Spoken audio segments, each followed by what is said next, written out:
Muay Thai is one of the most respected fighting styles in the world. But what if everything you know about it is actually a watered-down version of something far deadlier? The original fighting art, called Muay Boran, was so dangerous that it was deliberately stripped of its most lethal techniques and turned into a sport. And the reason this happened might surprise you. It wasn't just about safety. It was about money, politics, and the complete transformation of a warrior's battlefield art into stadium entertainment. Today, I'm revealing why Muay Boran nearly disappeared, what makes it so much more dangerous than modern Muay Thai, and whether you should actually learn it for self-defense. Let's go. In the early 1900s, something major happened under King Rama VII of Thailand. The ancient battlefield fighting style, called Muay Boran, was completely transformed. They adopted Western boxing rules, created stadium promotions, and made formal competition guidelines. This wasn't just a simple update. It was a total makeover that changed everything about how fighters trained, fought, and thought about combat. Here's the biggest change. Muay Boran's goal was simple: hurt your opponent so badly they can't fight anymore. Modern Muay Thai? It became about scoring points. Judges would decide winners based on clean strikes, not on who could actually end the fight. This one change affected everything else. When they turned Muay Boran into sport Muay Thai, they had to remove the most dangerous moves. Here's what got cut. Headbutts were completely banned. The original art used what fighters called the 9 limbs: fists, elbows, knees, shins, and headbutts. Modern Muay Thai only has 8 limbs because headbutts were removed. Joint locks were taken out. These techniques could break bones and disable opponents permanently. Certain close-range strikes designed to cause serious injury were forbidden. These included strikes to the back of the head, spine, and other vulnerable areas. Even the clinch changed completely. In Muay Boran, when you grabbed your opponent, you were trying to set up a fight-ending move. In Muay Thai, the clinch became about controlling your opponent and landing knees for points. The fighting strategy changed too. Muay Boran was about explosive attacks meant to end the fight immediately. Muay Thai became about longer combinations, pacing yourself across multiple rounds and impressing judges. Here's something really interesting about the two styles. They don't just look different, they're built on completely opposite ideas about fighting. Muay Boran uses a wide, low stance. Why? To protect your vital organs from attacks. The wider base also lets you generate maximum power in short bursts. Every move is designed to end the fight with one devastating hit. Muay Thai uses a narrower, more upright stance. This is better for moving quickly, throwing fast combinations, and lasting through multiple rounds. It's built for endurance, not for one-shot knockouts. Scientists who study combat sports have found that Muay Thai fighters train for repeated strikes over time. Muay Boran fighters trained for maximum damage in minimum time. Even the injuries are different. Muay Thai fighters get more overuse injuries from constant training and fighting. Muay Boran's style caused more direct trauma, but fights didn't last long enough for overuse to matter. Let me show you some specific Muay Boran techniques that make it so effective for real combat situations. The chopping strike hits the side of an opponent's neck to cause instant knockout. This doesn't exist in modern Muay Thai because it's too dangerous for sport.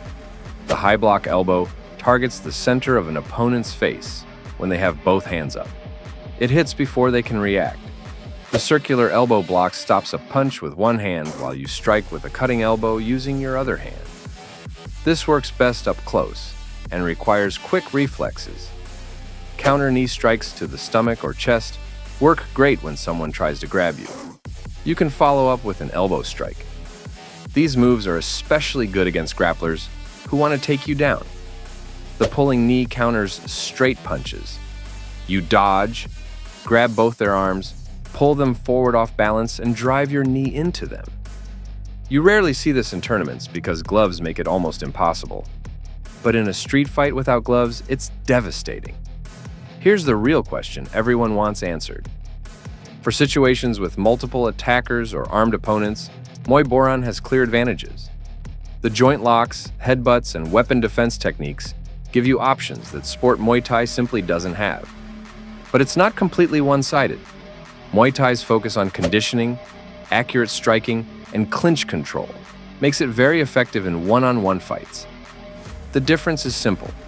Muay Thai prepares you for fighting with rules. Muay Boran prepares you for survival without rules. The problem is that real Muay Boran knowledge is hard to find. Many techniques are kept secret, passed down only through traditional teacher-student relationships, not taught in commercial gyms. The move to stadium rules didn't just change techniques, it killed entire regional fighting styles. There were different Muay Boran styles: Korat, Chaya, Lapri, and Thasao. Each one had unique tactics and philosophy built over centuries. But these styles didn't fit the new uniform scoring rules, so they nearly disappeared. Some groups are now trying to bring these styles back by studying old texts, talking to elderly masters, and comparing notes from the few remaining practitioners. But a lot has already been lost forever. Traditional Muay Boran training was also completely different. A master would take on a student for life, teaching not just fighting, but philosophy and spiritual practices like the Y Crew ritual. Modern Muay Thai gyms run group classes with standardized lessons, mostly focused on fitness. The deep personal teaching is mostly gone. Plus, legal issues make it risky to teach the most dangerous techniques, even if instructors wanted to. 4 main reasons explain why you don't see Muay Boran everywhere today. First, the rule changes. When they made it a sport, they focused on scoring points instead of hurting opponents. The name change to Muay Thai represented a complete shift in philosophy. Second, legal problems. The dangerous techniques created liability issues. People stopped teaching them to avoid conflicts and lawsuits. Masters died without passing on their full knowledge. Third, different goals. Most people train for fitness or sport competition today. Muay Boran is complex and deadly, not what casual gym goers are looking for. Fourth, MMA took over. Mixed martial arts became hugely popular because it combines striking, grappling, and ground fighting. It attracts bigger audiences and more money. Think about it. Can you name 3 current Muay Thai champions? Probably not. But you can likely name several MMA fighters. That market reality determines which martial arts survive. Interestingly, movies helped keep interest alive. The film Ong Bak made Muay Thai popular worldwide and helped preserve its cultural importance. UNESCO even recognized it as cultural heritage. Should deadly martial arts be preserved, even if they're too dangerous for sport? Drop your thoughts in the comments. And if you found this interesting, subscribe for more deep dives into martial arts history that most channels won't cover. Thanks for watching.